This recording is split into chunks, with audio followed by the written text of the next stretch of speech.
Bueno, buenos días, buenas tardes. Acá, yo soy Paula Landoni, profesora de la facultad, de Taller de Reflexión Artística 1 y también artista.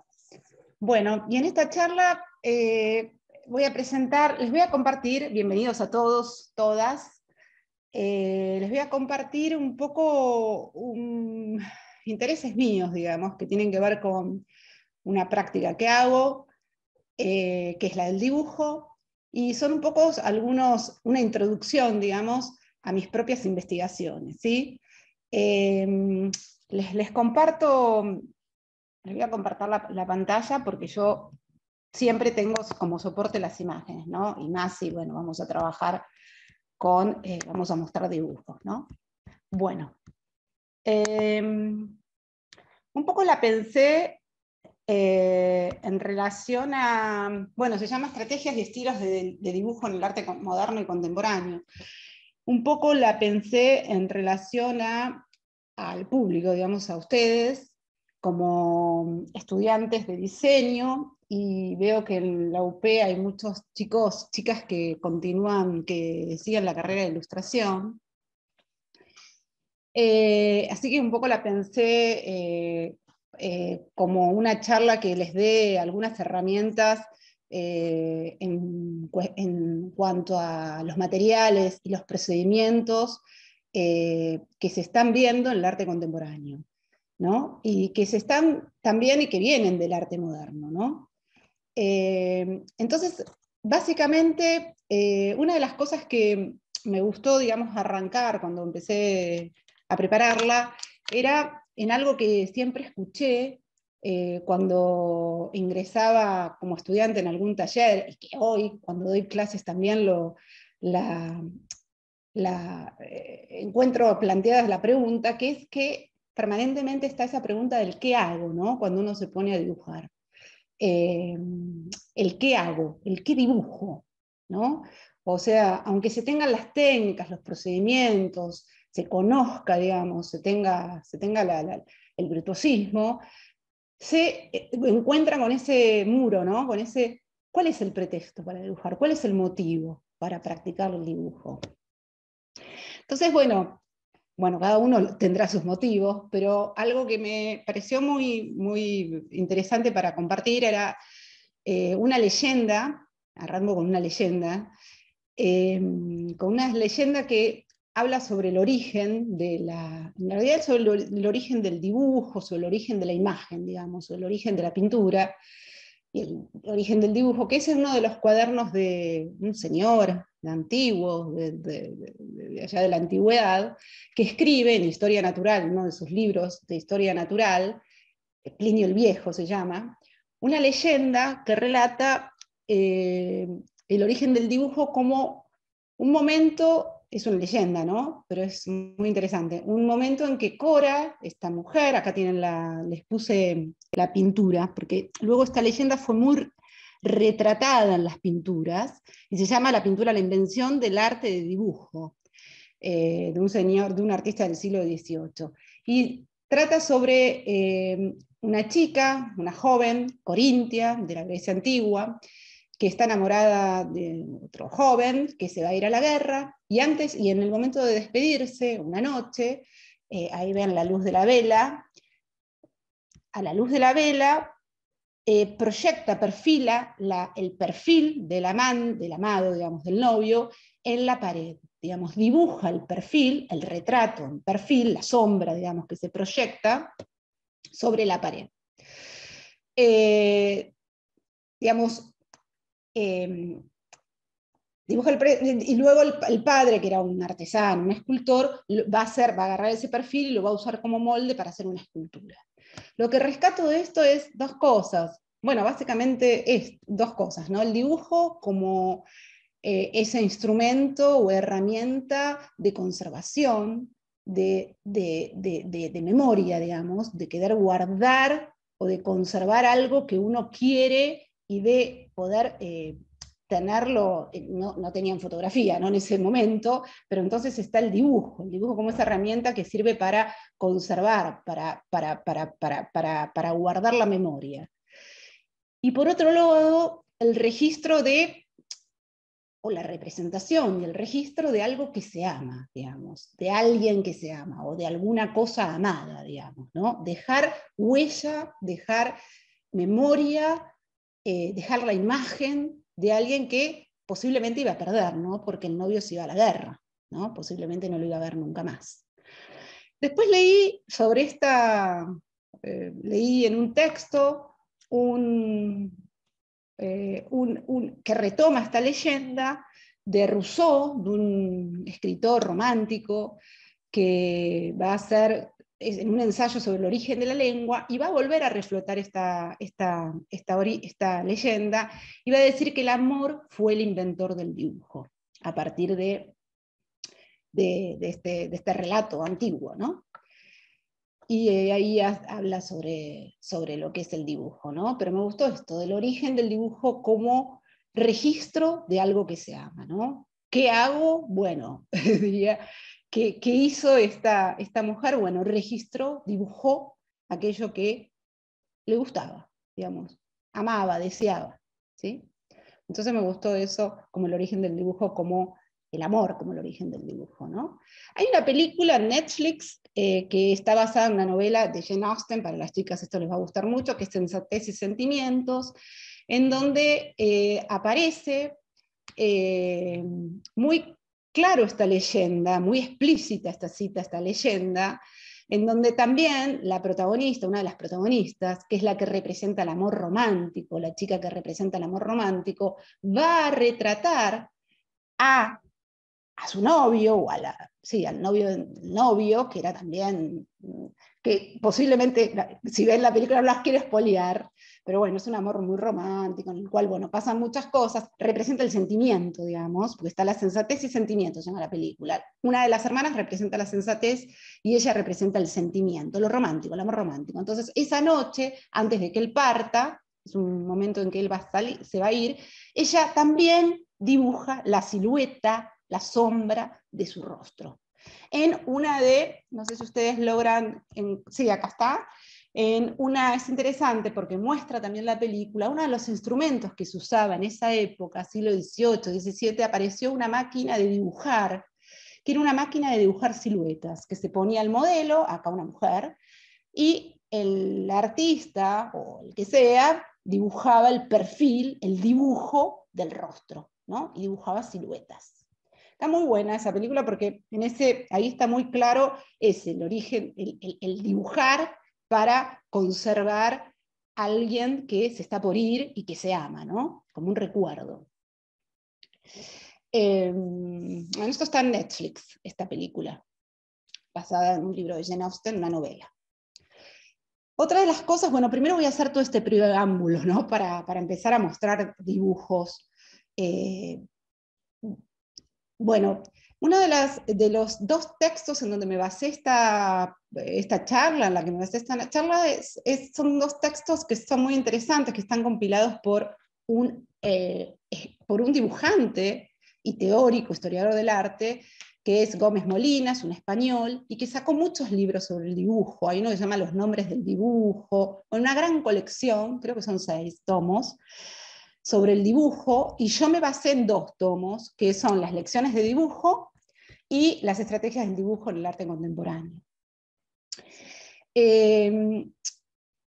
Y rescato una de las frases, por eso la pongo acá, que Gómez Molinas va a decir que va a establecer el dibujo, va a definir el dibujo como un signo específico, como un lenguaje específico, ¿no? Dibujar es disponer un signo específico que se sabe reducido, que se sabe que no va a alcanzar una relación cercana con lo real y el mundo que pretende representar.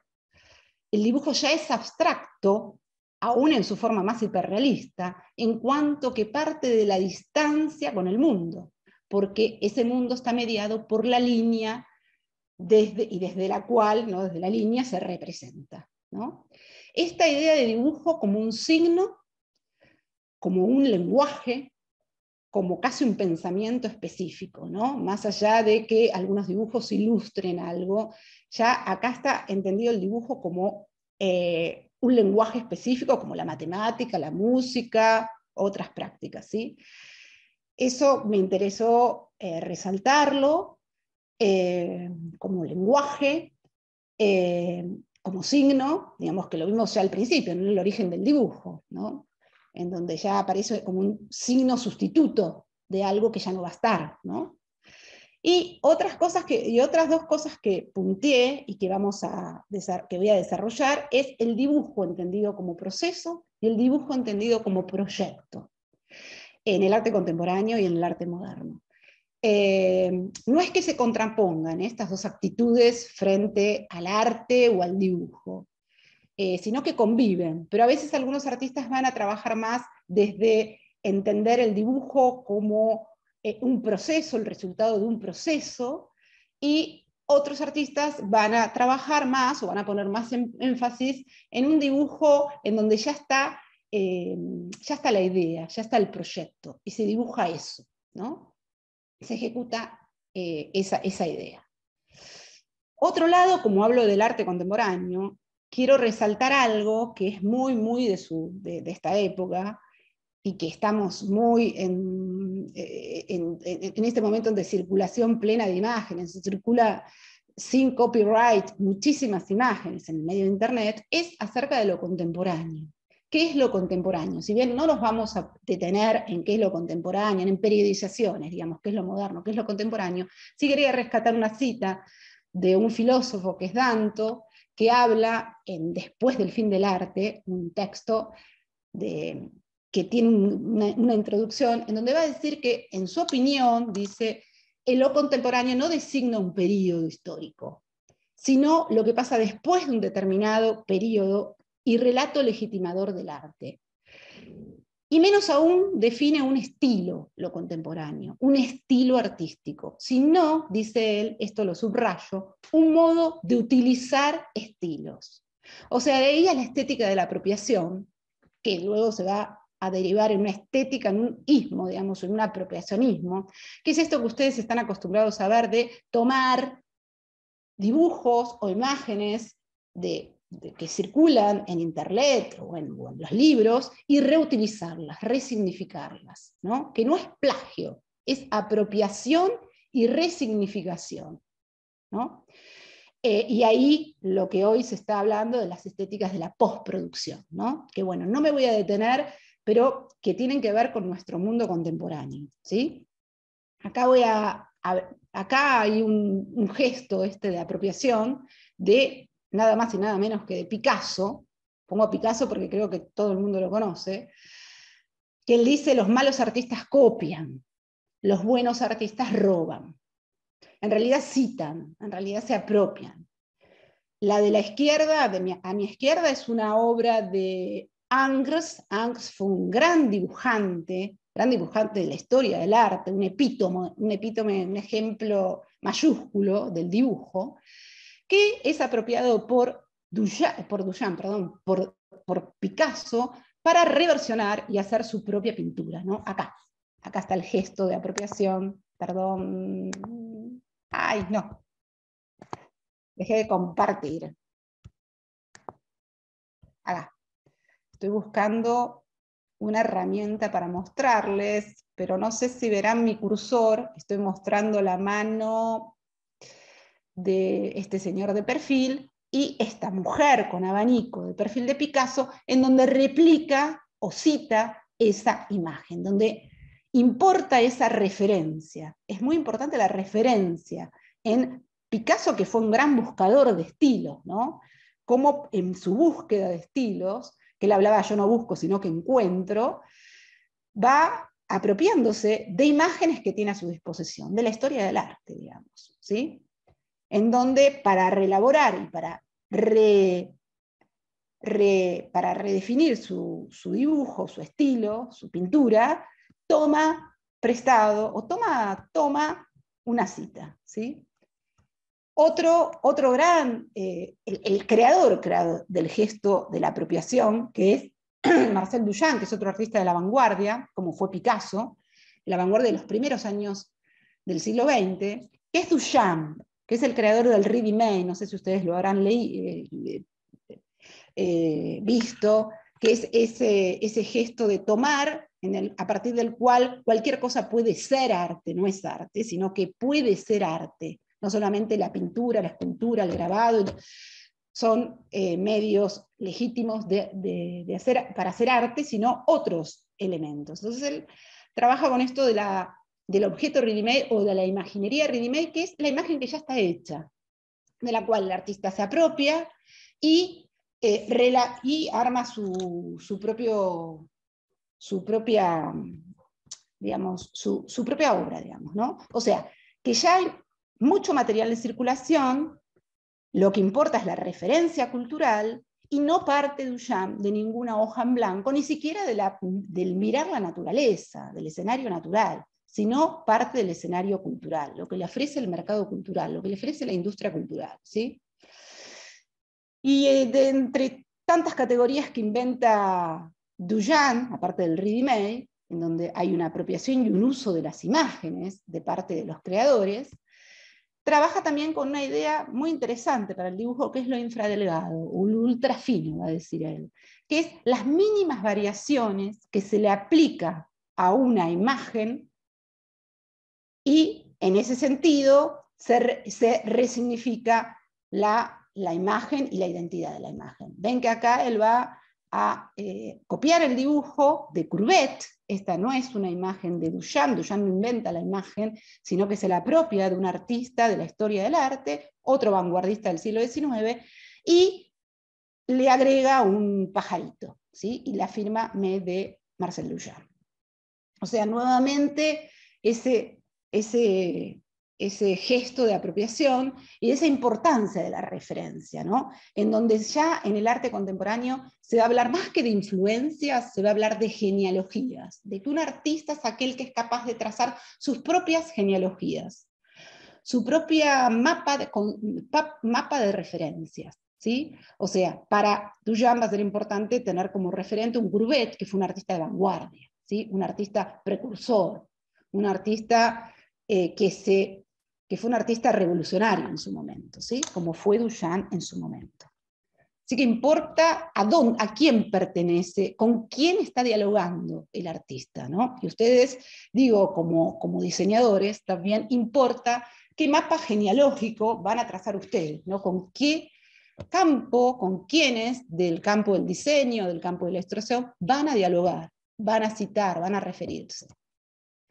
Este es otro gesto de apropiación ya de un artista contemporáneo, en donde hay una apropiación de una apropiación de una apropiación, ¿no? Porque acá tenemos la imagen, la primera imagen, la a mi izquierda, es una de Duchamp, es un ready-made, es una imagen ready-made, es una copia de una...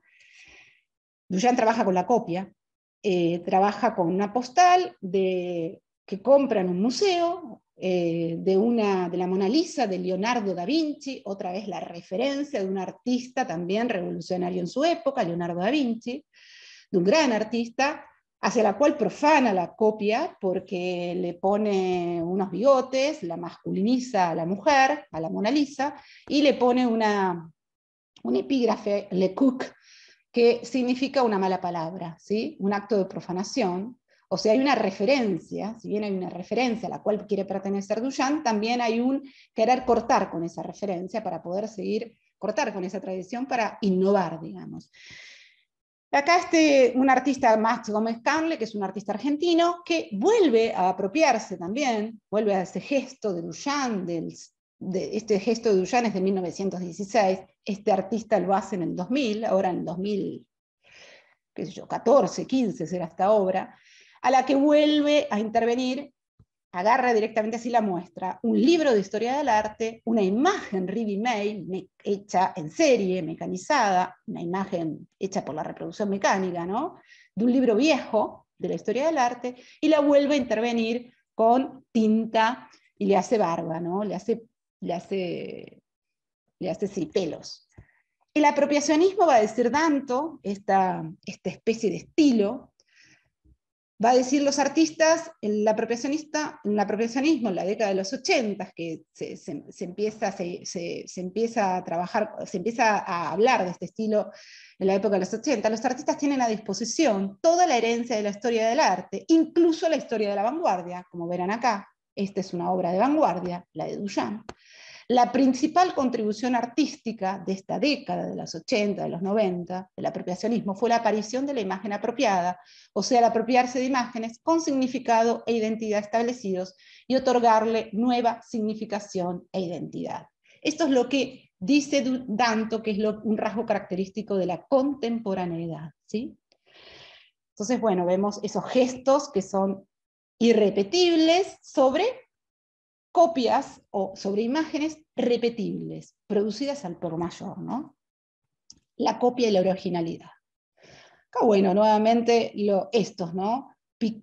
Un artista expresionista tomando como referencia y casi citando la obra de un romántico, Goya, Picasso tomando como referencia a Goya, también otro artista romántico, además, cómo se apropian de la tradición también de lo vernáculo, ¿no? Picasso era español, toma el motivo del coro, y Van Gogh también tomando y apropiándose ya no de la cultura occidental, sino de lo foráneo, de lo extranjero, para innovar su estilo. Ya acá Van Gogh estaba innovando absolutamente su estilo a través de las estampas japonesas, de dibujos o estampas de Oriente.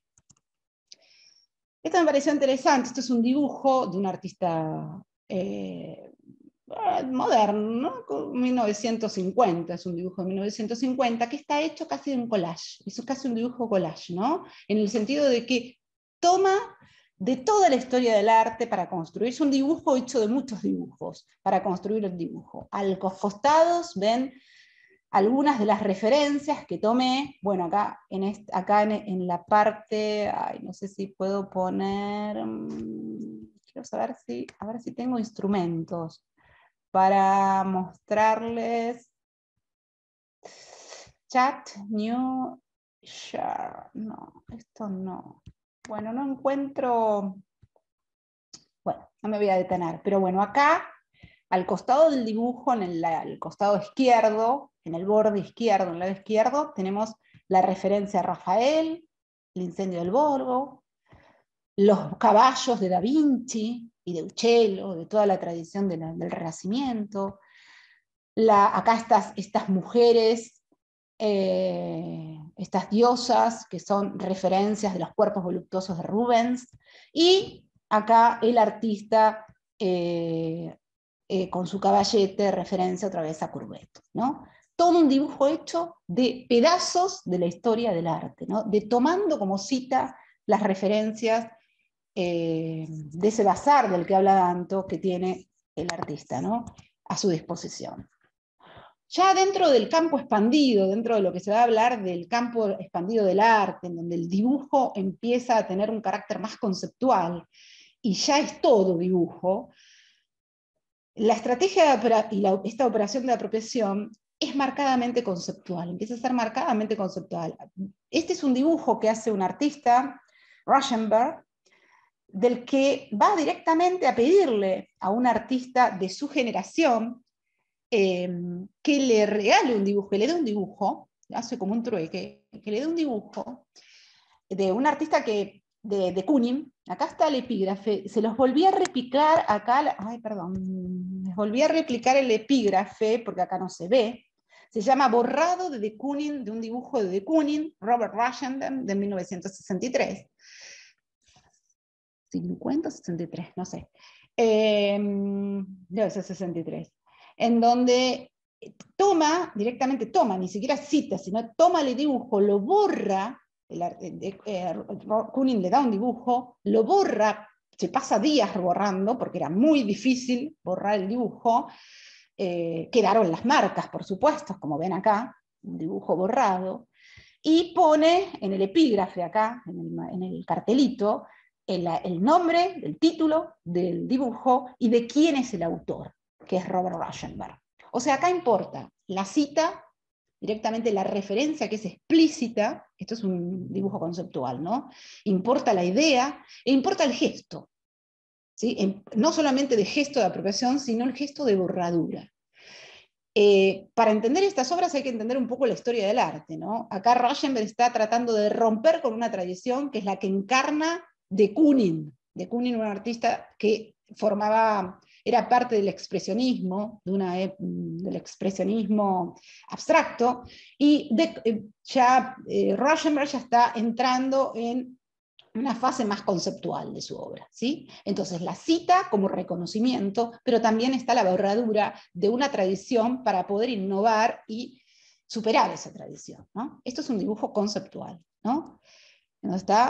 Donde la autoría es casi compartida, ¿no? Pero acá pone que es de Robert Rauschenberg. Bueno, entonces en el arte contemporáneo, en el dibujo y en el arte contemporáneo, el dibujo, se habla más que de plagio de apropiación y más que de influencias, de campos de referencias, de genealogías. Entonces, en uno de los libros aparece esto de, voy rápido, chicos, chicas, porque temo no llegar. Y que ustedes después no me puedan hacer las preguntas, si quieren hacerme preguntas que vamos a dejar para el final. Entonces, en un momento, en una parte del texto, va a decir que hoy tendremos que hablar o usar estos verbos, ¿no? Inspirarse en, acudir a, aprovecharse de, apropiarse de, recurrir, adaptar, malentender, interpretar, usar, tomar, citar, diferenciarse de, que es lo que hizo Rauschenberg en ese dibujo, ¿no? Se diferenció de Koonin, del cual se apropió, pero se diferenció, ¿no? En esta, se diferenció, porque es un artista conceptual, en donde lo más importante es la idea, es el pensamiento, ¿no? Hacer una variación sobre, intervenir, revivir, travestir, parodiar, distorsionar, prestar atención, ¿no? Tomar distancia, transformar, ¿no? Todos esos verbos que hacen referencia a esto que estamos hablando de la apropiación. Entonces los estilos, el ADN, en el arte contemporáneo está más en relación con una toma de posesión, más en relación a la elección de los modelos de referencia. ¿A qué como artista, como creador, como diseñador, como dibujante, ilustrador, voy a incluir y voy a excluir de mi campo de genealógico, ¿no? De ese bazar cultural, de ese bazar de imágenes que tenemos hoy, ¿no? Entonces, a quién se toma como referencia es muy importante, y la marca de identidad de un artista tiene que ver con el consumo diferencial distintivo, o ese consumo diferencial y distintivo que hace de toda la circulación de información y de imágenes que tenemos a mano, ¿no? Es el que es capaz de trazar su propia genealogía, ¿no? Entonces, acá, para salirnos un poco del campo del arte y para ver cómo los artistas de vanguardia no solamente son artistas que van a nutrirse del campo específico del arte, sino que van a tomar, ya vimos que toman de otras tradiciones como la oriental, pero también van a tomar de imágenes y objetos culturales producidos por otros campos como campos de la cultura popular, como es el cómic. Esto es muy típico del pop. Ya igual en las primeras vanguardias ya estaba esta cosa de, digamos, esta operación de apropiarse para innovar de otros, de la vida, digamos, de la vida misma, ¿no? Pero los artistas del pop fueron, por eso se llama pop art, fueron muy apropiacionistas, muy de usar imágenes de la cultura popular y del campo del cómic. Por ejemplo, en Roy Lichtenstein, que fue un artista pop bien de la lista de los pop duros, como Warhol. Acá tenemos puse dos textos. Hay este texto, la tapa de este texto, es un catálogo de una muestra que se hizo en el Malva hace unos años, que se llama Roy Lichtenstein Vida Animada, que es excelente. Es una muestra en donde se mostraba cómo dibujaba el proceso de dibujo de Roy Lichtenstein, apropiándose de imágenes del cómic. Y el libro, si lo encuentran, este catálogo, si lo encuentran en Mercado Libre, es buenísimo porque van a ver, los dibujos son excelentes, y van a ver cómo él se apropia y dibuja, y qué hace con esos dibujos. Acá está, Roy Lichtenstein, esos dibujos apropiados y seleccionados y transformados del cómic, alterados y no alterados. Alterados en cuanto a la escala y algo que va a hacer Lichtenstein. Este es el cómic.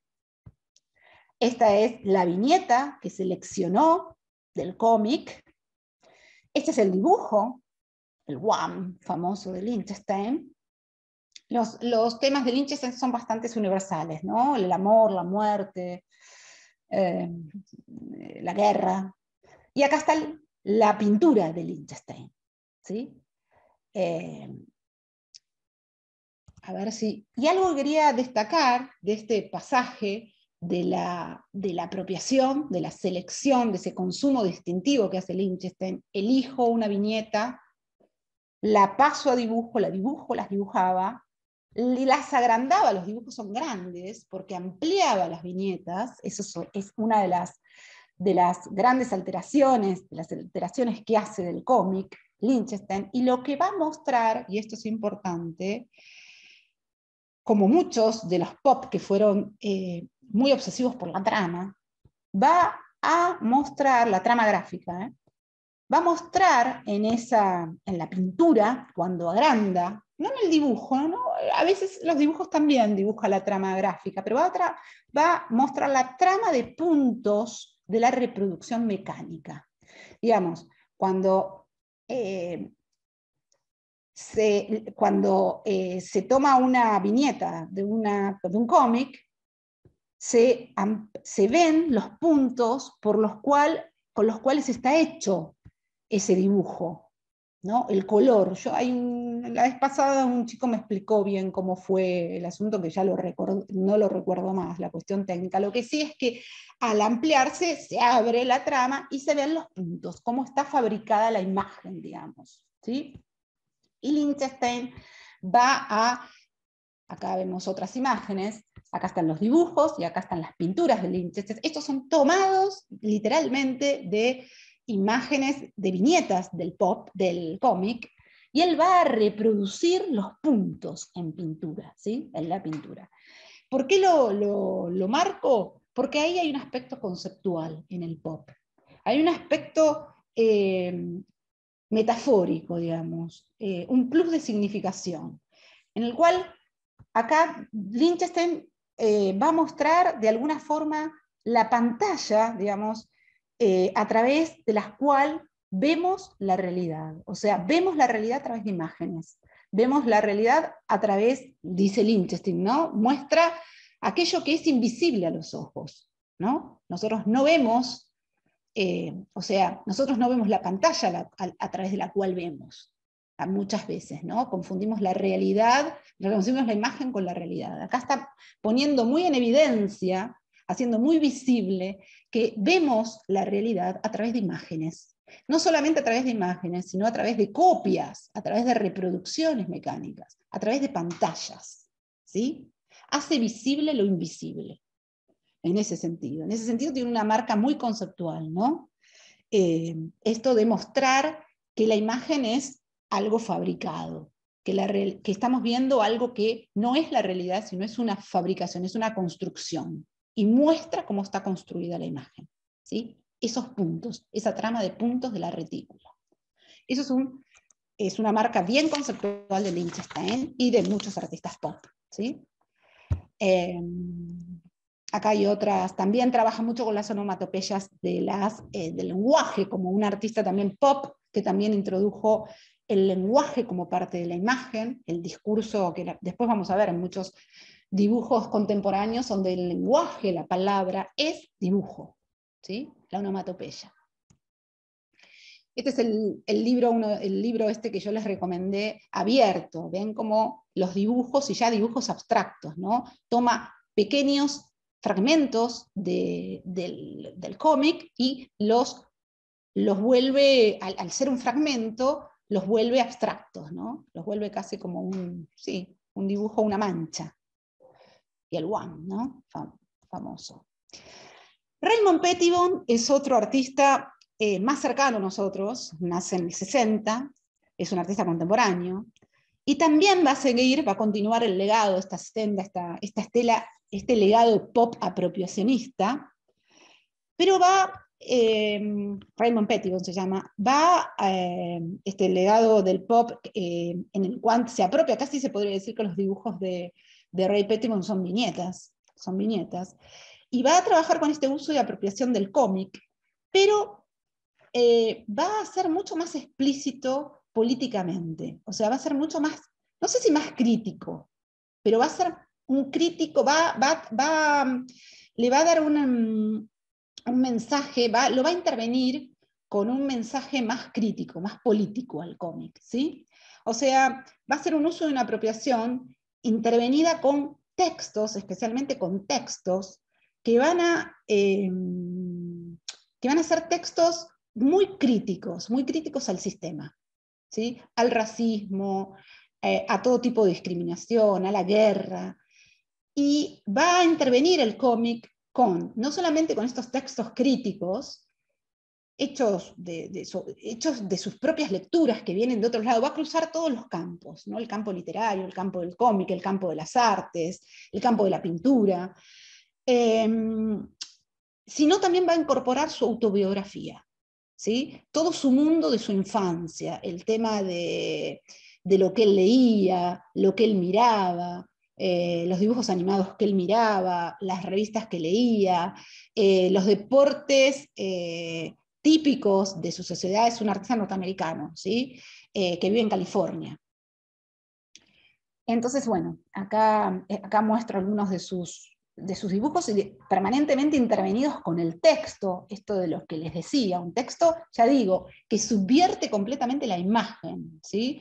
En el sentido que la vuelve, le cambia el significado de la imagen, por un significado un poco más power, ya dije, más conceptual, más crítico. Este es un libro muy interesante, es un catálogo también que estuvo a disposición hace poco en las librerías de Buenos Aires. No sé si hoy se consigue. Fue un catálogo que lo tuve a mano, lástima que no lo compré. Excelente, excelente, con todas tramas entrecruzadas, se llama, en donde es un catálogo que lo editó el Museo del MACBA de Barcelona, y acá muestro algunos de los, no están buenas, no son de buena calidad las imágenes, pues las saqué de Mercado Libre, pero acá está el libro para que ustedes vean desplegado. Ven cómo hace como dibujos con ese formato de viñeta y esa estructura de cómics, intervenidos con manchas que vienen de la historia del arte, el dripping, después lo vamos a ver, qué es eso del dripping, las manchas, ese dibujo espontáneo, el texto, y en la otra página no visualizo lo que dice, pero ¿no? esos casi elementos casi abstractos, ¿no? Como el elemento de la figuración y el elemento de la abstracción juntos, ¿no?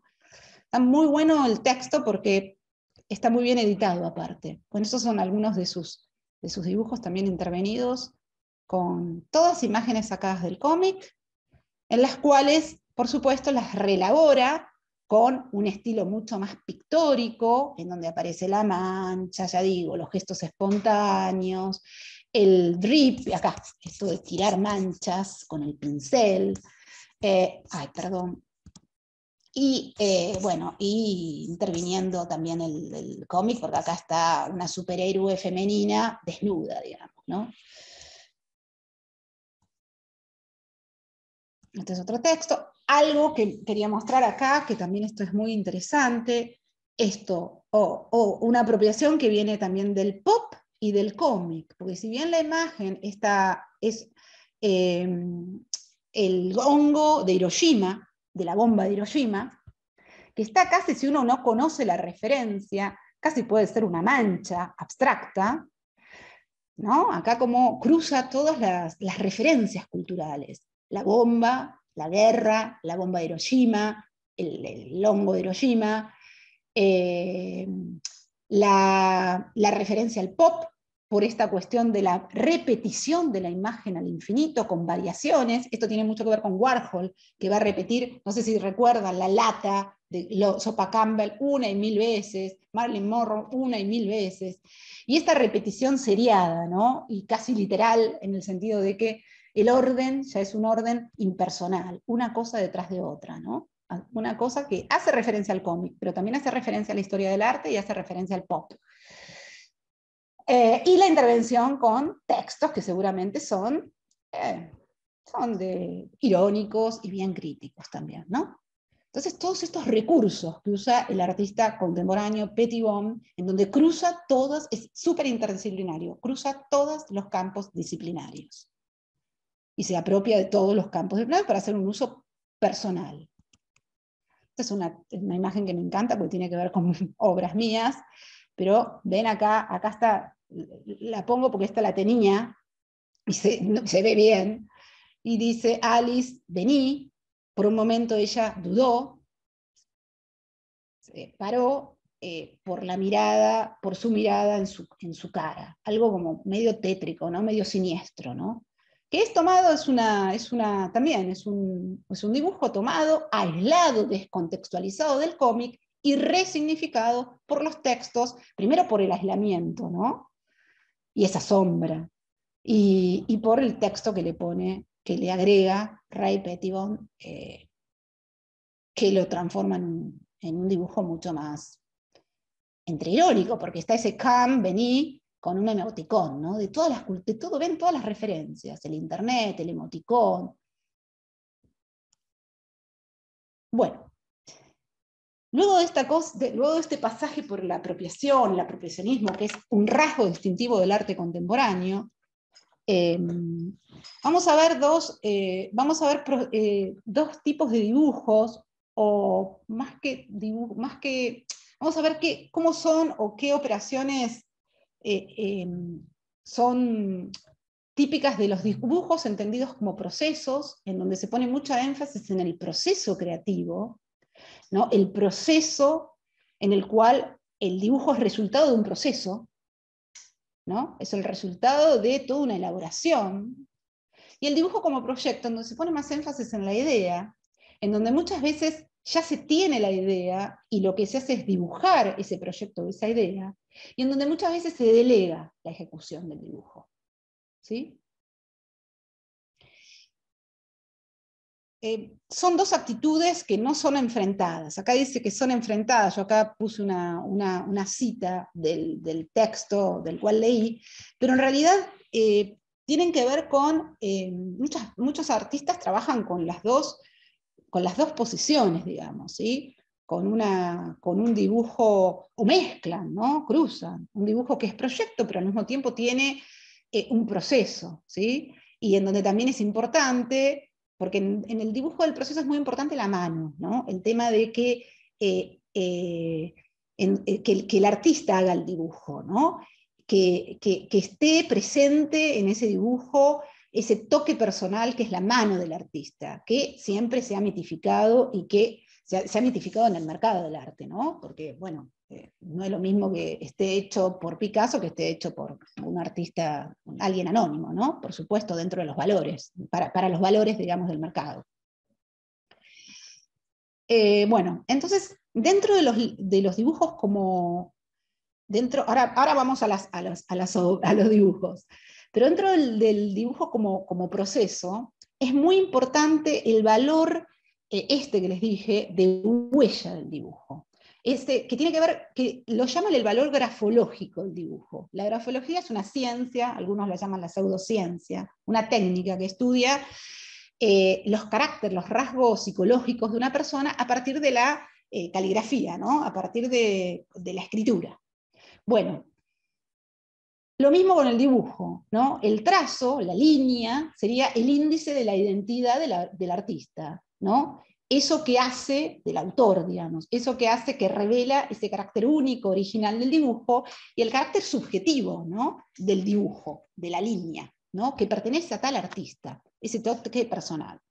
De hecho, en algunos textos, no se los voy a leer todo, eso que tengo ahí abajo, pero un texto del siglo XVIII hablaba sobre las primeras obras, los dibujos primeros, que ya en esos dibujos ya estaba el estilo, y que los dibujos eran prueba, dice, de la fecundidad, la vivacidad del genio del artista, y que el dibujo, en el dibujo, no en la pintura, sino en el dibujo, expulsa, decía, el primer fuego del pensamiento, acá está el dibujo como pensamiento, y el artista se muestra tal cual es, ¿no? Entonces ahí puse estas dos imágenes en donde aparece esta idea del dibujo relacionado con la escritura, en el sentido que, y con la firma, en el sentido de que la línea encarna la identidad del artista, el ADN, digamos, la huella digital, por eso puse la huella digital, ¿no? La mano, esto de la mano, el hecho por el artista, el hecho por la mano del artista. Entonces, en esta estética de los procesos, donde es importante el proceso del dibujo, el valor está puesto, empezó a tener mucho valor lo que se llama el boceto. Ustedes, el esbozo, el boceto, ¿no? Y empieza a tener ya en el siglo XIX y antes, y hoy, profundamente hoy, un gran valor el boceto como un dibujo con derecho propio, digamos, ¿sí? Con un valor, con una apropiación propia. Acá pongo un texto en donde ya en el siglo XVI ya se valoraba en el boceto, en el dibujo, algo que seguramente en todas las prácticas de dibujo, en todos los talleres de dibujo, se va a valorar, que es la soltura, la gracia, ¿no? Ese dibujo que tiene gracia, que es suelto. Ahí dice, lo dejo, porque si acaso compartimos luego el Power, dejo toda la cita para que la puedan leer con detenimiento. Esa recomendación de los maestros de dejarse llevar, que la mano se suelte, ¿no? Esos dibujos sueltos, que son tan valorados, el dibujo suelto, el dibujo que no se vea el trabajo forzado, eso que no sale, ¿no? Y otra cosa de las que empieza también a ser muy valorado, empieza a ser la estética del non finito. El non finito es la estética de lo inacabado, ¿no? El boceto como estética de lo inacabado, en donde aparece esta idea en donde cada etapa empieza a aparecer como importante, cada etapa del dibujo, empieza a ser cuidada, ¿sí? Empieza a tener un valor propio. Acá dice, cada etapa de elaboración es la representación de una idea que se puede valorar con independencia de la perfección del acabado técnico, ¿sí? Este es uno de los dibujos de un escultor, Rodin, que son increíbles. Los dibujos de los escultores son muy buenos, especialmente a mí me gustan mucho los de Henry Moore y los de Rodin. Rodin se pone. Rodin, se dice un francés. Impresionante los dibujos de Rodin, en donde van a ver toda esa estructura, gracia, espontaneidad, y en donde ya el dibujo tiene, el boceto tiene realmente un valor muy alto, digamos, y empiezan a guardarse, ¿no? Los bocetos. Son espectaculares. De hecho, en las lecciones de dibujo, en esos libros que les mostré arriba, una de las tapas está el dibujo de Rodin. Hay un dibujo de Rodin, uno de estos un boceto de Rodin, ¿sí? No sé si acá, vamos, no tendría que haber pasado, perdón, pero quería mostrárselos. Acá, en las lecciones de dibujo, la tenemos. Este es un boceto de Rodin. Vamos rápido. No sé hacer hipervínculos, por eso me pasa esto. Bueno, acá están, ¿no? Esto de que aparte hablaban también se habla de los dibujos latentes en los procesos. Esos dibujos que están y que se van armando, esas formas dibujadas, que ya son dibujos, o son dibujos latentes, están ahí, ¿no? Dice, la posibilidad de los dibujos para dejar constancia de todo su proceso de realización permite conocer los errores, los cambios de estrategia y las sucesivas correcciones. En lugar de ser consideradas como un error, se han asumido teóricamente como arrepentimientos que ponen de manifiesto el proceso y la actitud más íntima del dibujante. Y acá puse dibujos de Picasso, estos dibujos de Picasso, en donde aparecen estas intervenciones de Picasso, ¿no? Estos correcciones o arrepentimientos, en donde ya aparecen como dibujos que, miren lo que dice acá un artista, ¿no? Un teórico, dice, independientemente del hecho dice, en el bosquejo, en el boceto, el artista, presa de inspiración, expresa su pensamiento en algunos rasgos. acá. Cómo piensa, acá vemos los pensamientos. Acá este es un dibujo de otro dibujo Picasso. Y este no recuerdo, de Angers, el gran artista, este dibujante, ¿no? Este que está de los brazos multiplicados, donde está buscando en dónde poner la posición del brazo, este es Angers, y estos de arriba son de Picasso. En donde dice, y no hará más que debilitar el dibujo si le aplica esfuerzo y si lo trata de corregir, ¿sí? O sea, los que no saben pararse en el trabajo. O sea, ya acá lo que está diciendo Vasari es que más vale dejarlo así, porque es mucho más expresivo, tiene una potencia expresiva, el borrón, el manchón, el error, la tachadura, los accidentes, las correcciones, que prolijarlo y perderlo al dibujo, ¿no? O sea, cuando ya se tiene la idea, pasar a otro dibujo. No seguir tratando de corregir porque el dibujo ya está, acá está, es el dibujo latente. Entonces eso es interesante en el dibujo del proceso, donde empiezan a aparecer dibujos que uno no tenía pensado que iban a aparecer. Entonces, bueno, esa idea, ¿no? De cuando ustedes tienen un dibujo y dicen, uy, este está bueno así, como boceto, déjenlo, pasen a otro. ¿Sí? Estos dibujos quedaron como dibujos y eran bocetos, ¿eh? Que son dibujos. Ahora la línea entre boceto y dibujo acabado son muy débiles, ¿no? Las líneas que se marcaban antes el dibujo y el boceto. Este es también un dibujo que pertenece al dibujo como proceso, en donde se produce una metamorfosis, lo llaman la metamorfosis gráfica, las transformaciones, donde da lugar, en donde se ve el pensamiento del artista y cómo en ese ir dibujando, el dibujo se va transformando y va pasando de un punto de partida, se llama La Vaca, de Theo van Doesburg, que es un artista de la vanguardia abstracta. Va llegando de la vaca, la va dibujando, la va abstrayendo los rasgos, va quitando los rasgos naturales de la vaca, la va simplificando, la va abstrayendo, sacar, hasta que llega a esta composición neoplástica, que es el estilo de Theo van Doesburg. Este es Van Doesburg, este es antes de Van Doesburg con la vaca, ¿no? El punto de partida es un hecho es la naturaleza, la vaca. Y el punto de llegada, el punto del estilo, encuentra el estilo de Van Doesburg en ese proceso de transformación, en esa metamorfosis del dibujo, gráfica, en donde llega a este estilo, que es el estilo neoplástico de Van Doesburg. Tienen una revista que se llama The Style, el estilo, este movimiento de vanguardia, que dice algo así como la naturaleza es al hombre, lo que el hombre es el estilo. El hombre construye el estilo, ¿no? Entonces, la búsqueda del hombre es el estilo. Bueno, y este es el estilo de Van Doesburg, ¿no? Como en ese proceso de abstracción, ese proceso del dibujo, encuentra el estilo neoplástico, que es esos cuadraditos, ¿no? Esa grilla geométrica de cuadrados, de colores.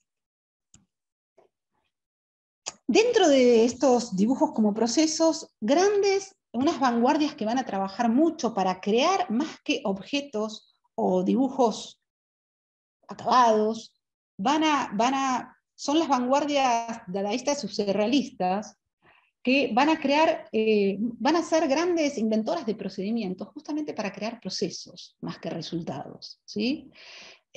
Aunque también crean resultados, pero son grandes inventoras, estos artistas, de procesos de creación, ¿sí?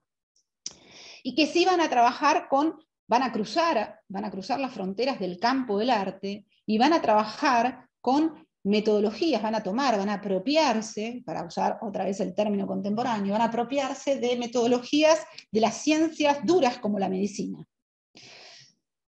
Un método del cual van a hacer uso y abuso el surrealismo, la vanguardia del surrealismo, la vanguardia dadaísta. Las vanguardias son movimientos artísticos ya dije, de los primeros años del siglo XX, es el automatismo. Es un procedimiento que se llama automatismo. En el manifiesto, los manifiestos son discursos, son escritos en los cuales la vanguardia manifiesta su poética, digamos, su programa de acción, son escritos, ¿sí? Breton, que es la cabeza, el padre del surrealismo, va a hablar y va a definir al surrealismo como un procedimiento, como un procedimiento. Va a decir que el surrealismo es automatismo psíquico puro, por cuyo medio, técnica, que intenta expresar verbalmente, por dibujo, por escrito, por lo que sea, el modo del funcionamiento real del pensamiento. Real del pensamiento es del pensamiento inconsciente. Ese pensamiento inconsciente, o sea, crean este procedimiento para hacer visible un pensamiento que es el inconsciente, y para desbloquear los procesos creativos, porque en ese procedimiento que es automático y que es rápido, eso es lo que va a decir Breton, lo que van a evitar es que haya, durante el proceso de creación, la intervención, que intervenga la mente consciente, que es una mente muy controladora y muy juiciosa, muy del juicio crítico, ¿no? Ese permanente estar mientras se hace, mientras se dibuja, vamos a poner mientras se dibuja, ese permanente estar regulando o con la mente diciendo, uy, está bien, uy, está mal, uy, está feo, uy, está lindo, ¿no? Quieren evitar esos motes y esos juicios, porque eso obstruye, eso es un obstáculo para la libertad creativa, ¿sí? Entonces lo que van a inventar, van a empezar a dibujar y van a empezar a crear a través de este mecanismo, que es el automatismo, que acá es psíquico porque Breton va a decir que se necesita una concentración casi como una meditación, en donde un dibujante, un artista tendría que entrar en un estado muy pasivo, muy receptivo, y en donde se tiene que escribir o dibujar a máxima velocidad para que no intervenga la mente consciente y aflore la mente inconsciente, y en esa mente consciente afloren los deseos más reprimidos. Dadaísmo también utiliza este mecanismo. Ahora después vamos a ver los dibujos hechos por el automatismo que aplican esa metodología. El dadaísmo también va a utilizar el automatismo, pero va a ser mucho más mecánico, menos psíquico. Y también Tristan Tzara, que va a ser el redactor del manifiesto Dada, va en su manifiesto, en el manifiesto dadaísta, va a dar una receta de cómo hacer un poema o un dibujo a través del automatismo psíquico, que era una cosa así, ¿no? De tomar un diario, una revista, cortar las palabras de la revista ya reproducidas, ready-made, ponerlas en un saquito, en una bolsa o en un sombrero, agitarlas, ¿no? Mezclarlas como si fuese unas cartas, ¿no? Y luego dispersarlas, tirarlas, arrojarlas, y así como queda, al azar, así como el azar, así como queda el azar, el orden del azar, se ponen, se pegan las palabras. Bueno, esos son dos dibujos de Jean Arp. Dibujos, se los llama dibujo collage, él los llama dibujos, los drawing automatic, que a través de formas más orgánicas y otras más que vienen de la geometría, arroja los papelitos al azar y las pega. Hay un azar un poco controlado acá. Algo que tiene que ver, esta palabra al azar, el automatismo también promueve esto, que aparezca el azar, ¿sí? Que el azar haga el orden, ¿sí? El propiciar la aparición de un orden que no sea un orden controlado por la mente consciente. El azar hace la regla. Esta es una obra de Duchamp, del que vimos, en donde trabaja, lo que hace es arrojar un hilo de 1 metro de altura, un hilo que también tiene 1 metro de longitud, lo arroja de 1 metro de altura, y con esa línea que dibuja, acá están las líneas de dibujo, hace estas reglas. O sea, la regla no hace el dibujo, sino el azar hace el dibujo. Estos son los automatic drawing, los dibujos automáticos hechos a tintas, de Jan Arp, un artista de la vanguardia dadaísta. Lo voy pasando rápido. Estos son dibujos automáticos cursivos de André Masson, hechos también por esta práctica automática, rápida, sin pensar y sin el dictado de la mente consciente y sin estos juicios morales de que si está bien o está mal, si está lindo, y estéticos, ¿no? De la belleza, si está feo o está... Para no interrumpir el flujo del pensamiento, ¿sí? Y la salida del inconsciente. Y estos son dibujos hechos con arena también, dibujos automáticos de André Masson. Estoy mirando la hora, 1:30, 12:30, 1:30, no, todavía me queda. Dibujos hechos también, Henry Michaud, porque los surrealistas, ya dije, fueron creadores de metodologías, la asociación libre, ahora vamos a ver alguna más, pero especialmente el automatismo, el automatismo, porque aplicaban para que surja este pensamiento inconsciente, y también usaron sustancias, drogas alucinógenas, para recrear, ¿sí? Estos son dibujos hechos directamente bajo estados hipnóticos o estados de drogas, y también hechos con la materialidad de la droga, dibujos hechos con mescalina, con el polvo de mescalina, ¿sí? En donde aparece todo un lenguaje no figurativo, sino abstracto, y aparece la importancia de lo gestual, ¿no? La mancha, lo procesual, lo que es proceso, ¿no? Estos son dibujos hechos por Henry Michaud bajo esos efectos de la droga. Y estos son dibujos de Michaud que son muy interesantes, que tienen más que ver con los alfabetos. Cuando ya empieza a... Michaud fue poeta, un gran poeta francés, creo que uno de los mejores poetas franceses, en donde empieza a mezclar, hace una especie como de ideogramas, ¿no? Tiene mucha relación con la caligrafía china, oriental. Esta relación entre el dibujo y la escritura, ¿no? Casi que podemos pensar que son dibujos o que es un alfabeto, ¿no? Que es una escritura. Hechos también con mescalina, ¿eh?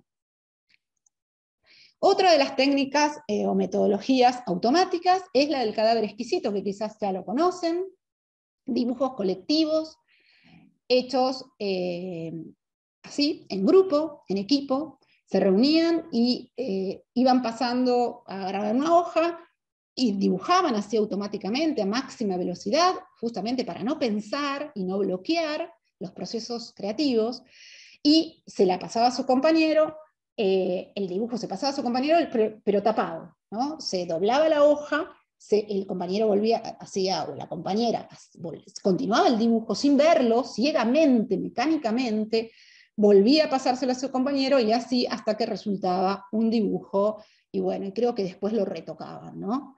Después sí había un control. Estos son algunos de los dibujos hechos a través de esta metodología, que es muy típica para producir procesos, del dibujo como proceso, del cadáver exquisito.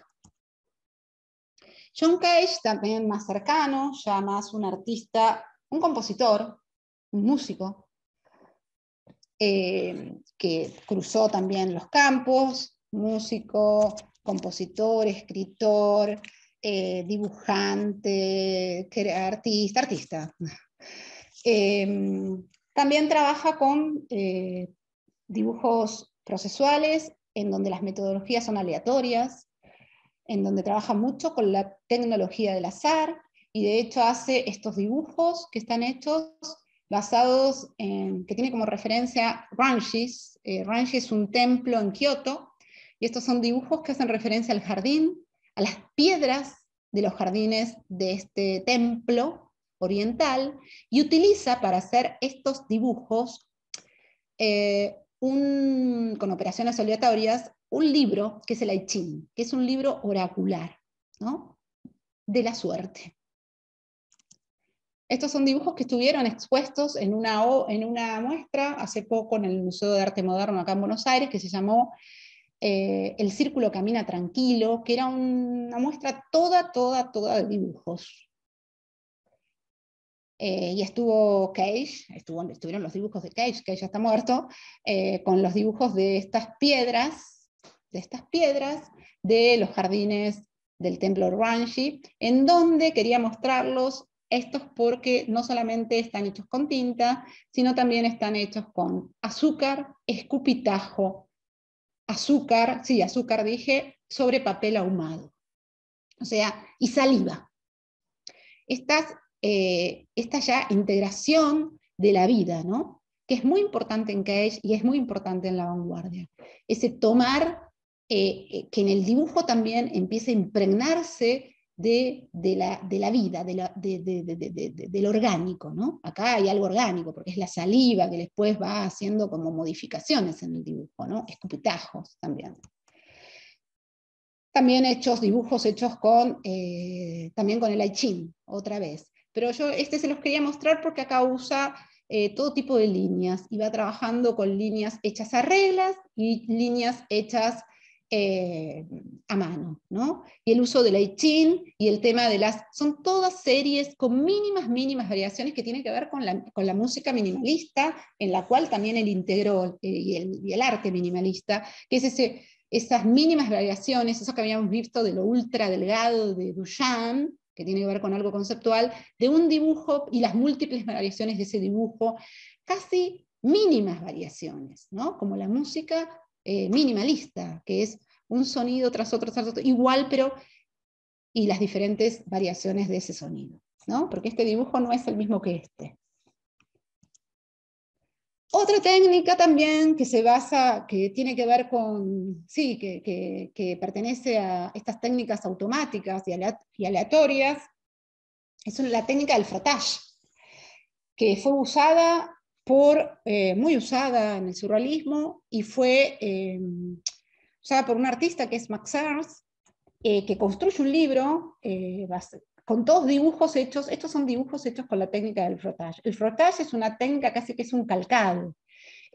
Agarran una monedita con con un soporte, con una hoja de grano fino, la repasan la moneda y se va a traducir, se va a replicar, se va a copiar la moneda, ¿no? El dibujo de la moneda. Bueno, estos son todos dibujos que hace Max Ernst en la historia natural, usando la técnica esta automática, casi prácticamente de calcado, del frottage, que son dibujos texturales, ¿no? En donde es muy importante la textura. ¿Ven? Acá, la textura. Los dibujos de Max Ernst le gustaba mucho el tema de la textura. Si ven las pinturas van a ver, aparecen pieles. Bueno, pero el frottage con el frottage, con esta técnica automática, se crean diseños muy texturales, ¿no? Acá estos dibujos del frottage tienen que ver también, fueron inspirados por unos ejercicios que en el Tratado de Pintura de Da Vinci están formulados, están planteados por Da Vinci, que era un ejercicio que estimulaba la creatividad y la inventiva que daba Da Vinci para dibujar o para hacer pinturas, que era mirar los muros derruidos, decía. Un ejercicio visual para ejercitar la mente en invenciones es mirar los muros, embadurnados de manchas, montones de piedras abigarradas, en donde vas a empezar a ver paisajes, ríos, rocas, valles, colinas, campos de batallas,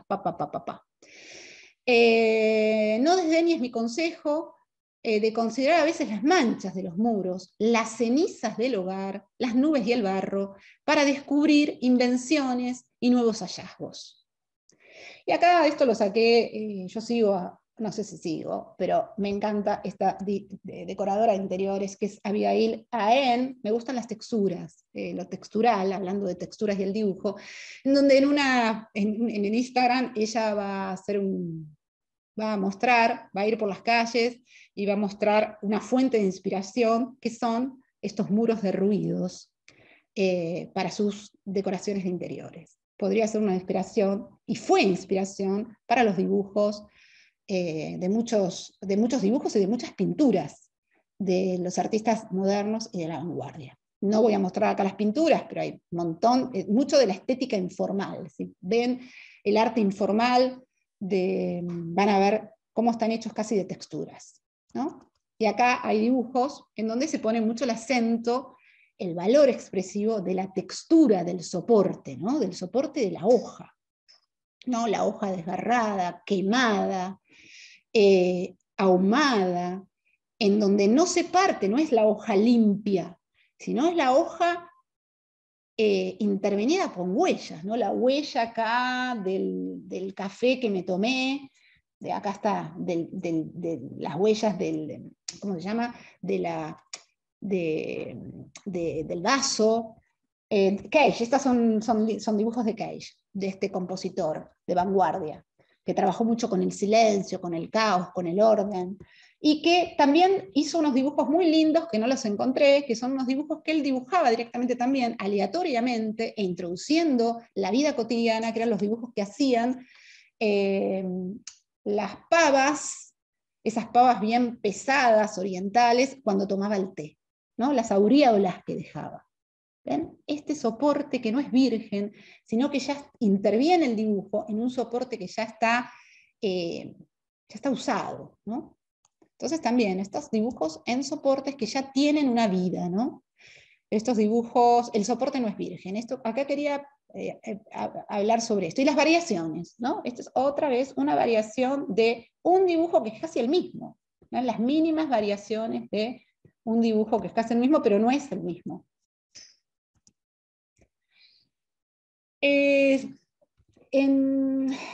Dentro de las técnicas del proceso, continuando con estas, en las que se introducen estas técnicas automáticas y estos métodos aleatorios basados en el azar, está la técnica del dripping. El dripping es el chorrear, el dejar caer el material, muy parecido a eso que vimos de Arp, de que dejaba caer los papelitos y ahí construía sus dibujos. Bueno, el dejar caer la tinta, el chorreado, ¿sí? El dripping, en donde va a haber mucho valor en el accidente, en el error, en el azar, ¿no? Acá tenemos a Jackson Pollock, que es un artista de la action painting norteamericana en mitad del siglo XX, que se llamó, bueno, en donde usando la técnica del dripping para hacer sus pinturas. Esto es un dibujo de Pollock, hecho bastante con la técnica del dripping. Acá estos son otros dibujos de Pollock, no sé si hechos con la técnica del dripping, pero les quería mostrar esto, que es directamente lanzar. El lanzamiento es de la materia, ¿no? En donde se involucra el cuerpo y casi que la superficie de la hoja es casi registro de la acción del artista, ¿no? Lanzando el material, ¿no? Casi como huella de esa acción, la impronta. Estas son tecnologías, ¿eh? Dentro de ese movimiento informalista, que les dije que era tan importante la materialidad y el gesto, ¿sí? Los dibujos muy, muy interesantes son los dibujos de Twombly. Acá los puse acá arriba, una tapa de un libro que tengo, en donde me gusta mucho señalar esto de Twombly, en donde aparecen estos grafismos, ¿no? Casi nada, ¿no? Grafismos, gestos, casi que parecen, ustedes podrían decir garabatos, porque parecen de niños, pero no. Hay un filósofo que va a escribir sobre Twombly, va a decir, es muy difícil reproducir, copiar una obra de Twombly, es casi imposible. Yo quiero hacer un dibujo como Twombly y no puedo hacerlo como Twombly, en donde va a importar mucho la referencia cultural en Twombly, ¿ven? La cita, Apolo, Twombly era un artista muy culto, y cada cosa que hacía o leía la ponía, la registraba en el dibujo, dentro de esos grafismos que hacía,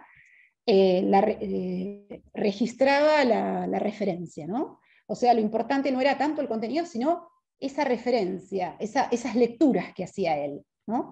Y en donde está permanentemente el dibujo, la escritura, o el dibujo escritura, acá hay tal vez medio ambiguo, y el borramiento. Borra mucho Twombly, borra en el mismo dibujo y deja la marca del borramiento, como si fuese un palincestro, ¿no? El palincestro es ese texto en el cual se borra y se vuelve a escribir sobre el mismo texto, pero las marcas del texto del pasado quedan, ¿sí? Entonces esa superficie otra vez sucia, o por lo menos marcada, no está llena de memoria, cargada de memoria, ¿no? Entonces el soporte, otra vez, es un soporte alterado, ¿no? Es un soporte cargado de mancha, de suciedad, le ponía polvo, donde arañaba también la superficie, muchas veces la arañaba con algún grafito, ¿sí? En donde también lanzaba el material y dice este filósofo que es muy difícil también reproducirlo porque Tomble pareciera que estuviera probando. Miren el dibujito este chiquitito, chiquitito, chiquito que está acá. Lástima que lo puse muy chiquito. Donde la tapa del libro, en donde parece que estuviera probando, dice él, los lápices. Dibuja como si estuviera probando lápices. Estaría bueno hacer esos ejercicios, ¿no? De dibujar probando lápices, ¿no? Entonces, él dice, nada, que es muy, que aparte trabaja con una cantidad, casi como que es un catálogo de líneas, ¿no? De cantidad de líneas por la presión que hace sobre el lápiz. A veces levita, parece que estuviera levitando el lápiz, casi que no toca el soporte de la hoja. Otras veces lo toca hasta que lo hiere, ¿no? Bueno, estos son dibujos muy interesantes, estos son dibujos de Silvia Gurfein, argentina, que está trabajando también con un método bastante aleatorio y bastante automático, pero vean acá que si bien son parecidos a los de Tomble, tienen una ligazón, son muy diferentes, porque no está esa cosa evanescente de Tomble, ¿no? Están más marcados. Bueno, el dibujo dentro de estas estéticas del proceso, en donde es muy importante el material y todo ese material tan heterogéneo, ¿no? Desde esculpida hasta cualquier cosa, ¿no? Esa cantidad de materiales. También está este registro que dijimos del fluir del pensamiento. Este es Joseph Beuys, que es un artista que trabajó también el dibujo, usó el dibujo como diario personal, ¿no? Tiene un libro que se llama Joseph Beuys, El secreto bloque de una secreta persona en Irlanda, que es un libro autobiográfico, en donde va entre dibujos figurativos y abstractos, no hace diferencia, ¿no? Va haciendo registro de en los dibujos de Beuys está todo el registro de su pensamiento, registro de sus proyectos, era un performance Beuys también, en donde registraba sus acciones, sus coreografías, sus listas, anotaciones, mezcla las palabras, mezcla las listas de lo que tiene que hacer, mezcla el arte y la vida, el dibujo y la vida. Y siempre lo firma con este sello, que parece un sello de emergencias médicas, porque tiene una relación con la medicina. El arte para Beuys era una especie de medio terapéutico, y de hecho lo había ayudado el arte a salir de sus crisis emocionales y demás. Entonces usa la idea del arte como medicina, el arte como transformación, y el arte como él se dice chamán, ¿sí? Chamán. Él se viste y hace acciones de un chamán. Un chamán es un médico primitivo, ¿sí? Los primeros médicos, los médicos un médico primitivo, un médico de las ciencias duras, ¿no? Médico, bueno, estos son dibujos ¿ven? Acá, los dibujos de Beuys, en donde los soportes son cualquier soporte, acá diarios, acá las listas en donde él lo llama dibujo estos, objetos, listas mecanografiadas con la con la máquina de escribir, ponía chocolates, le ponía chocolate a los dibujos, en las hojas de las agendas, todo dando cuenta de esa fluidez, de esa inmediatez del pensamiento, ¿no? Y por supuesto hace una gran reivindicación a la intuición. Y tiene mucho contenido biográfico en cuanto al material. El material es metáfora de su biografía, ¿no? Usa el fieltro, cobre, miel, liebre, bastón, hueso, todos esos materiales son partes de sus acciones y son partes de su biografía, ¿sí? Acá dibujos de Beuys, en donde se rompe el dibujo y él lo vuelve a unir y así lo muestra, ¿sí? Acá están las firmas con este sello que él mismo se inventa, las manchas de café, esas hojas cualquiera, las desgarraduras del material, y esta cosa alquímica de transformación del arte y del dibujo, usando representados o metaforizados a través de los materiales que él usa, ¿sí? Miel, manteca, grasa, fieltro, en los mismos dibujos, ¿sí? Ven acá como el material se achicharra, por la tinta, pero lo deja. Deja que el material se muestre tal cual es, ¿no? Si el material se achicharra, no importa. Porque es orgánico, porque muestra la vida del material. Y estos dibujos siguen actuando, siguen teniendo esa energía, ¿no? Teniendo energía, teniendo vida. Otros soportes del dibujo de Joseph Beuys, estos son dibujos de Joseph Beuys que luego se mantuvieron, se guardaron, se fijaron, que los hacía en esas performances pedagógicas que hacía él, en donde dibujaba su pensamiento acerca de lo que era la enseñanza, lo que era la vida, lo que era el hombre. A ver, voy a ver si tengo tiempo, porque ya tenemos muy poquito tiempo. Esto se los dejo para que lo vean ustedes, porque quiero mostrar dibujos de proyectos. Quería mostrarles el dibujo cuando el dibujo forma parte del diario personal de un artista, forma parte de la obra del artista, pero como diario, ¿sí? De Louis Bourgeois, un artista que dibujó su vida, dibujaba todas las casas a las cuales se mudaba, dibujaba sus problemas psicológicos. Ella decía que tenía diarios terapéuticos, su diario terapéutico era el de la terapia, el que cuando iba a terapia, pero también los dibujos. Acá les muestro, esta es Louis Bourgeois, en una performance, dibujo de Louis Bourgeois, capaz que la conocen.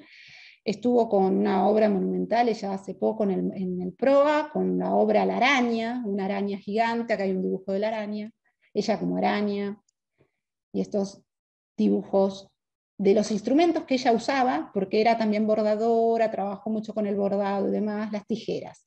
Y mucho uso del rojo, que tiene un significado simbólico. Ven acá como bueno, y esto, bueno, como venía la tijera, quería mostrarles algunos dibujos también con tijera, de Matisse, también dentro de otras herramientas que también se pueden usar, no solamente el lápiz, la tijera, ¿no? Como medio de los dibujos de Matisse. Matisse habló mucho sobre esos dibujos con tijera.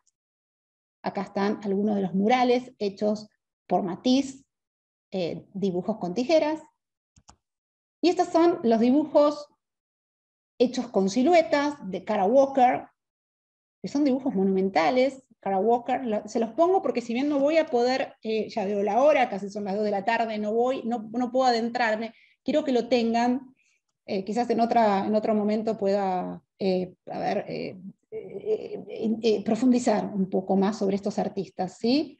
Pero volvemos al principio, ¿no? Los dibujos de siluetas, esos dibujos de los novios, de los amantes, y esas máquinas de hacer siluetas. Kara Walker trabaja con el racismo, ¿sí? Es una artista negra y trabaja mucho como viñetas narrativas y así monta sus dibujos. Esto es un libro de artista hecho con dibujos y dibujos recortados. ¿Ven? La silueta y el vacío, ¿no? De la silueta, con tijera. Libro de artista. Máquinas de dibujo, acá, como venimos con la silueta. Quería mostrarles esto porque esto es una especie de crítica paródica de un movimiento bastante dadaísta, neodada, perdón, sí, que son las máquinas de hacer dibujo de Tinguely, en donde Tinguely va a construir unas máquinas haciendo casi ironía a estos dibujos que hacen que tienen una gran, que hacen casi un mito de la mano del artista, y que la mano del artista es la identidad del artista, y es la marca del artista, es el sello del artista. Entonces él va a crear estas máquinas, que hace dibujos, que él dice que la máquina sí tiene su propia vida también, que realiza dibujos que nunca son idénticos, porque tiene que ver, esto me interesó poner, como cuánto se acerca el lápiz o el pincel al papel, qué pintura se use, o sea, qué tipo de pintura o qué tipo de lápiz se usa, ahora que estamos en el dibujo, si es blando, si es duro, si es acuarelable, ¿no? Eso es muy importante. Si uno quiere algo más orgánico y más fluido, y va a usar lápices grasos y bien blandos, ¿no? Al 8 te vas, al 4. Si querés uno duro, casi que no se vea la línea, y un recontra H, duro o algo. Entonces, bueno, qué tipo de material se use. qué textura del soporte se usa, si es un papel arroz, si es un papel de cartulina, si es un papel, wow, fabriano, y el tiempo que se deje funcionar la máquina. Imaginen que las dejamos funcionar mucho, ¿no? Depende. Entonces, el proceso de reproducción industrial, dice Tingley, ironizando, ¿no? También tiene su aura, también tiene su originalidad. Aparte, los dibujos a máquinas los firma Tingley. Hubo muchas estas máquinas de construcción de máquinas de dibujo, que ya vimos en el siglo XVIII, ya había, de esas de silueta. Una interesante es la de Rosemary Trockel, que también estuvo en proa, que es una máquina hecha con pinceles para dibujar, pero los pinceles están grabados con con una cita, con una referencia, una cita a un artista de su época, de la época del artista, y le pidió un mechón de pelo al artista, con ironía de la originalidad, ¿no? Lo dibuja el pelo del artista, ¿no? Y acá están los dibujos de Rosemary Trockel, estos dos de acá, o de los dibujos de la máquina de Rosemary Trockel, hechos por los pinceles con los mechones de los artistas, y este es el dibujo de Jackson Pollock, el dibujo hecho a mano, el único. Y este es el dibujo hecho a máquina, pero que casi no hay diferencia, ¿no? Perceptual, ¿no? Sí que hay diferencias. Hay diferencias ideológicas. Esta es Rebecca Horn, quería mostrarles, porque también es una artista muy interesante, que también hizo máquinas de dibujar, pero quería mostrarles esta, la de la prótesis del dibujo, en donde el dibujo para ella ya es conceptual, dibuja la cabeza, y casi que no puede ver, casi ciegamente, no puede ver lo que hace. Solamente lo que hace es girar una y otra vez la cabeza, y como registro casi de su pensamiento, de su actividad mental, ¿no? Bueno, otro dibujo de una artista también ultra feminista, Carole Sheman, dibujando con su cuerpo, con un arnés y dibujando su cuerpo y haciendo una especie de sátira crítica a Pollock, ¿no? Bueno, estos son dibujos más críticos. Yendo a los dibujos de los proyectos, que tienen una raigambre bastante conceptual, les quería mostrar, esta es una de las primeras muestras de obras conceptuales en los 70, que se llama Dibujos Working Drawings, de obras dibujadas y otras cosas visibles sobre papel, no necesariamente que significan vistas como arte, ser vistas como artes. Es del 66. Lo que le quería mostrar es que acá este curador invita a artistas a que presenten sus dibujos, que son proyectos, y que los presenten en libretas, casi en estos biblioratos, ¿no? Carpetas de archivos de oficinas, en donde en pedestales, como se mostraban las esculturas antiguas. Entonces acá donde quería mostrarles cómo el dibujo empieza a tener un valor conceptual, y la obra empieza a ser entendida no para ser vista, sino como, a ver, en donde más importante es es más importante la idea que el medio, digamos, ¿no? El medio es esto, encima no son los dibujos originales, son fotocopias, porque este señor, Melville Snyder, va a trabajar con un formato conceptual que, según él, va a inaugurar, no sé si lo inauguró él, pero es el Zero Books, que es el libro de fotocopia. Un artista que trabajó mucho con el dibujo, que es Sol Lewis, va a hacer un manifiesto sobre el arte conceptual y va a decir esto, lo digo para que entiendan un poco para dónde va. El arte conceptual, la idea es el aspecto más importante de la obra. La idea es máquina que hace el arte, es la máquina que hace el arte. Las ideas por sí solas pueden ser arte. Las ideas no necesitan ser complejas, las ideas más exitosas son ridículamente simples. Todos los pasos que intervienen, borradores, dibujos, garabatos, pensamientos, son de interés. Un artista que utiliza una forma de arte conceptual significa que todo el plan y las decisiones se toman a priori, y la ejecución es un asunto secundario, el proceso es mecánico. Las ideas pueden expresarse con números, fotografías o palabras. Bueno, lo que voy a mostrar acá son dibujos proyectuales de Sol Lewis, de este artista que hace este manifiesto, que redacta este manifiesto, que va a trabajar con una metodología casi de arquitecto, que va a ser el dibujo, acá está la idea, este es el dibujo, el que tienen a la izquierda es el dibujo, un dibujo en tinta o a lápiz, que va a acompañar un dibujo sobre la pared. Estos son los dibujos para hacer en la pared, perdón acá la calidad. Estos son dibujos que también estuvieron en prueba, que van a ser hechos no por el artista, estos dibujos, sino van a ser hechos por asistentes, ¿sí? O sea, el dibujo ya está hecho en el plan. Lo que hace Sol Lewis como artista conceptual es planea, proyecta el dibujo de la pared. Pone los colores, acá está todo señalizado, qué colores van, cuánta cantidad de color, pero mira lo que dice, los dibujos que yo proyecto, los dibujos, los planos, son tan importantes como los dibujos hechos por los asistentes. Y son otros dibujos. Si bien se acompañan, son otros dibujos. Dice, las imperfecciones en la superficie de la pared deben ser consideradas como parte del dibujo. Las imperfecciones de la pared como parte del dibujo. Acá hay dos. Acá está desplegado un dibujo de Sol Lewis, el wall drawing, y este es el dibujo hecho en la pared por los asistentes. Los dibujos en la pared deben ser considerados para Sol Lewis ideas más que objetos. Son dibujos temporales, no quedan. Bueno, esto es un libro que tengo, también si lo pueden conseguir. Ahí está toda cómo trabaja Sol Lewis, casi como un arquitecto, y acá están los asistentes haciendo los dibujos. Otra cosa que también se trabajó mucho en el arte conceptual es la idea de instrucciones, ¿no?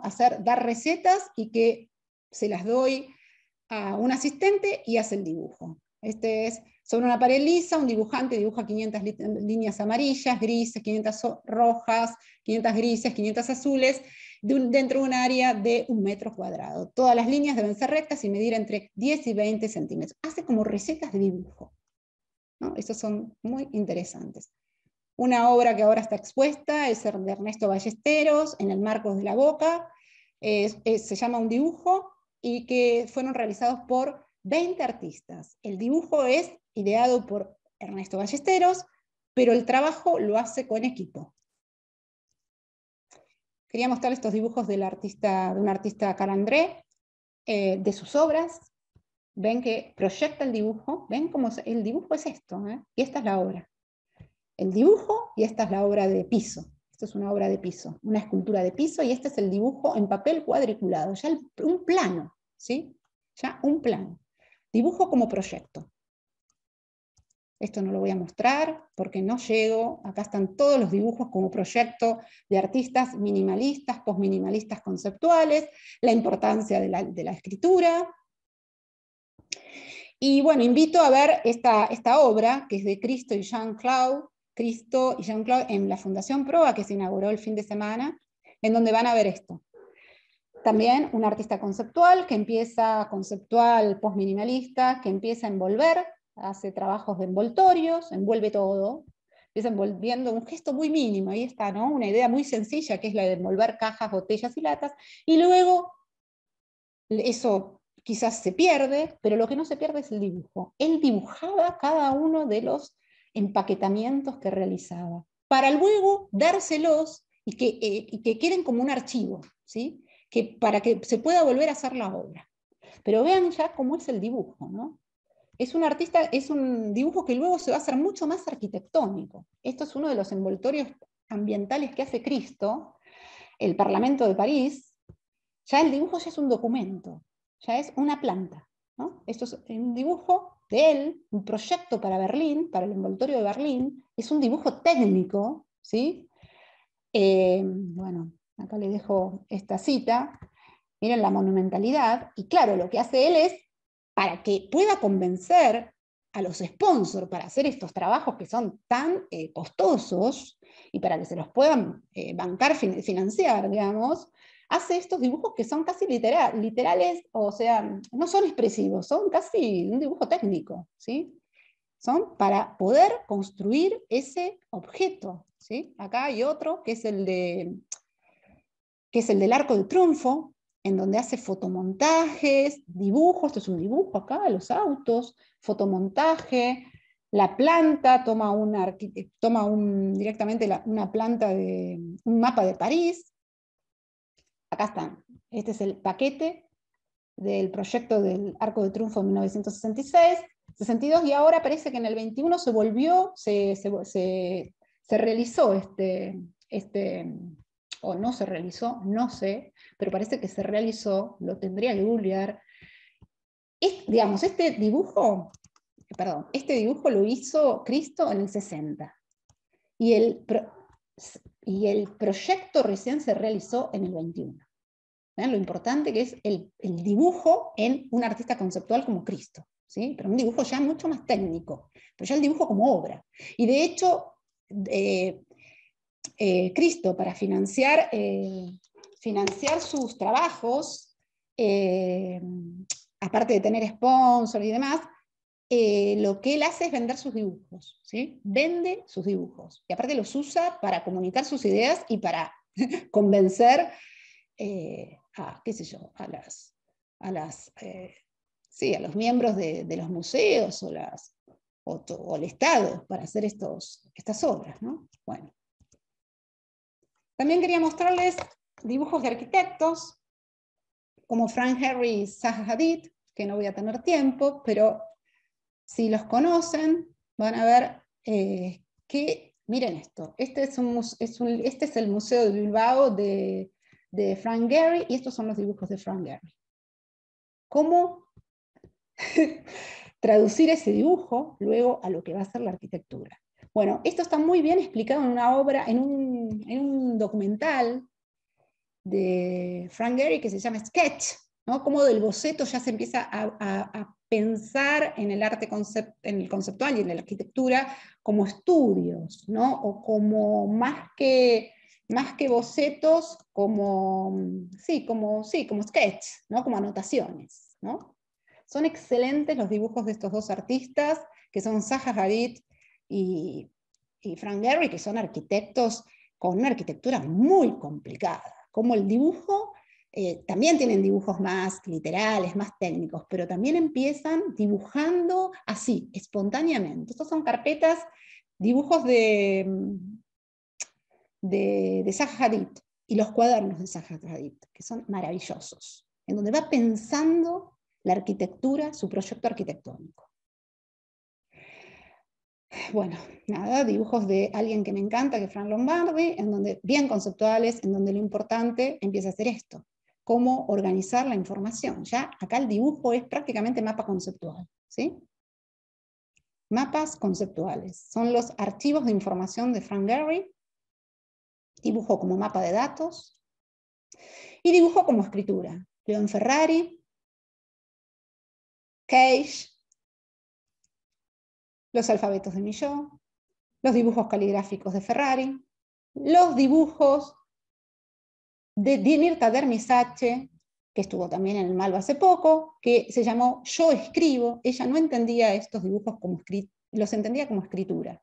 Ella decía que escribía, porque si no hay una representación de analogía, ¿no? De imitación con un referente exterior, pero sí hay una imitación o una analogía con los renglones, ¿no? O por lo menos con el orden de los signos de la escritura, ¿no? Esto podríamos decir que sí, que es una carta, qué sé yo, que es una escritura.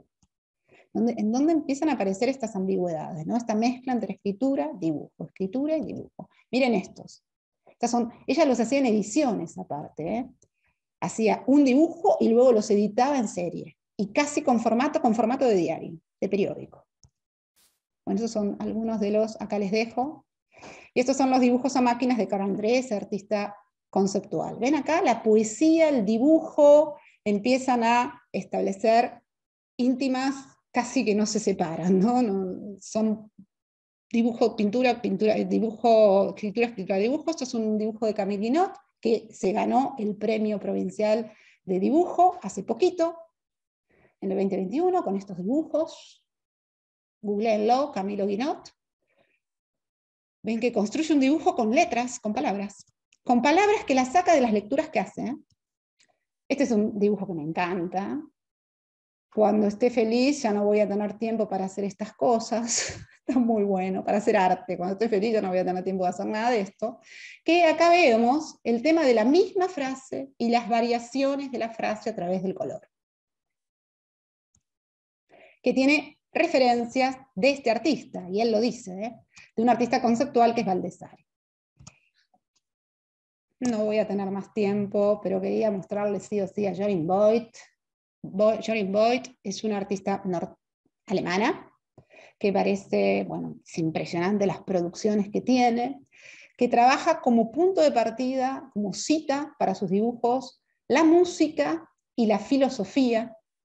Concibe a los dibujos como partituras musicales. Y esta es una serie que va a ser de la sonata de Beethoven número 32, unas sonatas de Beethoven, dibujos de Jorin Voigt, inspirados en la música de Beethoven, perdón, estos lo saqué de una captura de pantalla, por eso es muy malo, pero quería mostrarles la cantidad de dibujos de Jorin Voigt, de la música, no es más que inspirados, es como representando la música, una representación absolutamente caprichosa, arbitraria, de esta artista que es Jorin Voigt. Miren los dibujos lo que son. Este es otro dibujo muy similar, pero que tiene como referente un texto que se llama Fragmentos de un discurso amoroso de Barthes, en donde también corta, hace mucho trabajo con collage, en el dibujo incorpora los cortes, corta con bisturí. Lo que va a hacer es representar, tomar palabras del texto, que el texto, Fragmentos de un discurso amoroso, también es casi como un diccionario de amor, y va a trabajar, volvemos al amor, volvemos al origen del dibujo, trabaja con lo que le gusta a ella, con los textos que lee, y especialmente con ese texto que le había marcado mucho, que son Fragmentos de un discurso amoroso de Roland Barthes. Esos son los dibujos que salen de ese texto, y estos son otros dibujos que también salen de otro texto, que es un dibujo también de un libro del amor, que se llama El amor como pasión, de Luhmann, en donde ella va a trabajar cada palabra clave y va a hacer un dibujo, con palabras y con... Bueno, tendrían que mirar, bueno, después les voy a dejar, esto yo lo quería mostrar, en realidad quería mostrar estos dibujos de Jorin Voigt, ella se dedica a promocionar su obra, así que tiene muchísimos videos en internet de cómo es su proceso de creación, que eso es fantástico, eso sería lo más lindo. No, esto lo voy a dejar, y voy a terminar, o casi voy a terminar, con este dibujo de Guinot también, porque nos remonta al origen del dibujo. El verdadero dibujo no es sino la sombra de un relieve, la sombra de una tridimensión. ¿Se acuerdan de Cora, la enamorada, que dibujaba el perfil de ese novio que iba a perder en la pared, ¿no? Este es un dibujo de Guinot, que es un video, muestra un video, es un video en el cual muestra su proceso de creación, que es calcar la sombra del vaso. Y queda un dibujo. Este fue el gran premio, primer premio de Salón del Dibujo. De ahora, el 2010, 20, 21, no recuerdo. Y bueno, estos son libros de dibujo. Hay más ahora que son excelentes, que los edita Phaidon. Yo no tengo ninguno, lamentablemente. Este es un dibujo de Lombardi. No sé si es un dibujo de Lombardi, pero es una cita a ese Lombardi, ese de los campos, ese de los dibujos como campos, como mapas conceptuales. Entonces acá ponen, está muy bueno, el diseño editorial, digamos. ¿No? Pone todos los nombres de los dibujantes. Y este es otro, también de la misma editorial y de la misma serie, de Peterman 2, también de dibujos. Tienen de muchos, tienen de escultura, bueno, pero me encantan los de dibujos. Los dos son geniales, y creo que hay uno más ahora en el cual integraron artistas argentinos, ¿sí? Como Eduardo Estupía. Bueno, creo que termino con esto, que de un texto que saqué de Gómez Molina, el concepto del dibujo, las lecciones de dibujo, que es dibujar es, hoy, establecer relaciones no evidentes entre las cosas, en las que se manejan réplicas de dibujos, copias de dibujos de segunda de generación.